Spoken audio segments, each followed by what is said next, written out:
Merci, Monsieur le Ministre. La parole est à Monsieur Sylvain Waserman pour le groupe du Mouvement démocrate et apparenté. Merci Madame la Présidente. Messieurs les ministres, ma question concerne la transparence sur les hautes rémunérations dans le secteur public.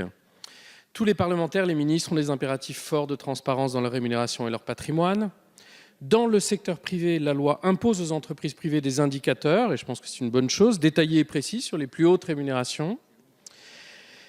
À mon sens, ce que nous demandons au monde politique et à l'argent privé, nous devons aussi le demander à l'argent public. En effet, actuellement, ni les ministères avec les hauts fonctionnaires, ni les agences de l'État, ni les autorités administratives indépendantes, ni les organismes qui vivent de l'argent public n'ont les mêmes exigences de transparence. Pour reconstruire un lien de confiance avec nos concitoyens, il me semble qu'il est temps de mettre fin à ces décennies d'opacité. Il n'est plus acceptable non plus, à mon sens, de découvrir dans le Canard enchaîné que le défenseur de droit gagne 30 000 € par mois parce qu'il cumule ses 15 000 € de salaire avec 15 000 € de retraite, parce qu'il bénéficie d'une dérogation et d'une exception aux règles de cumul emploi-retraite qui s'appliquent à tous les autres citoyens. Nous héritons de cette situation opaque dont plus personne ne veut. Et c'est pourquoi je vous le demande assez simplement, êtes-vous favorable à une loi imposant aux institutions et aux organismes publics la même transparence des rémunérations les plus importantes? Je vous remercie. Merci, Monsieur le député. Monsieur le ministre. Merci Madame la Présidente, Monsieur le Président Waserman.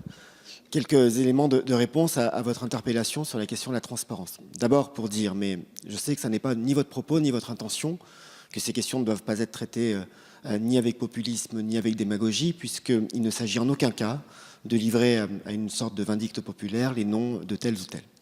Dire aussi qu'il ne faut pas fantasmer le niveau de rémunération des hauts fonctionnaires de notre pays.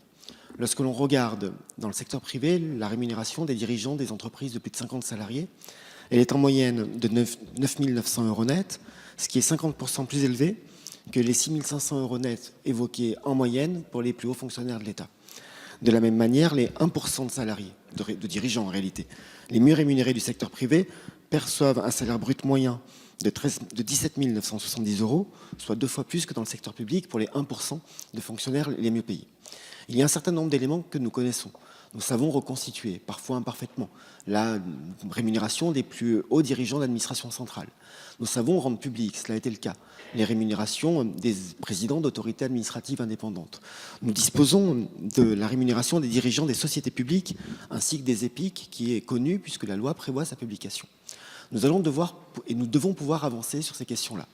Faire en sorte d'aller plus loin en matière de transparence, pas nécessairement, et le ministre Gérald Darmanin l'a évoqué hier dans une séance avec un sujet légèrement différent, pas nécessairement en publiant une liste nominative avec les rémunérations associées, mais en indiquant le niveau de rémunération des postes les plus importants occupés par les fonctionnaires de notre pays.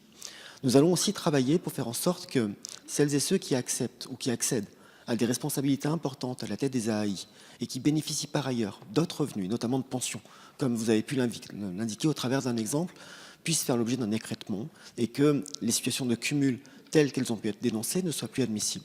Et puis enfin, nous devons, je crois, lier la question de la transparence et celle de la déontologie. Dans le cadre du projet de loi sur la fonction publique que nous aurons avec Gérald Darmanin à vous présenter dans les semaines qui viennent, nous aurons à travailler sur la question de la déontologie, sur la question du contrôle de celle-ci, et nous comptons sur les propositions de la majorité pour avancer. Merci, Monsieur le ministre.